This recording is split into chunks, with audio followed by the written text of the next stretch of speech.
मी शिवेंद्रसिंह अरुणाराजे अभयसिंहराजे भोसले ईश्वर साक्ष शपथ घेतो की कायद्याद्वारे स्थापित झालेल्या अशा भारताच्या संविधानाबद्दल मी खरी श्रद्धा व निष्ठा बाळगीन। मी भारताची सार्वभौमता व एकात्मता उन्नत राखीन।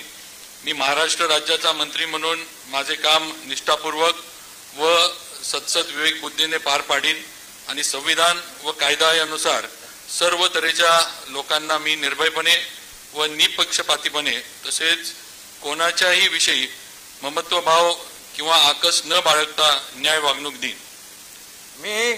मी शिवेंद्रसिंह अरुणाराजे अभयसिंहराजे भोसले ईश्वर साक्ष शपथ घेतो की महाराष्ट्र राज्याचा मंत्री म्हणून माझ्या विचारार्थ आणली जाईल किंवा मला ज्ञात होईल अशी कोणतीही बाब असा मंत्री म्हणून माझी कामे यथायोग्य पार पाडण्यासाठी आवश्यक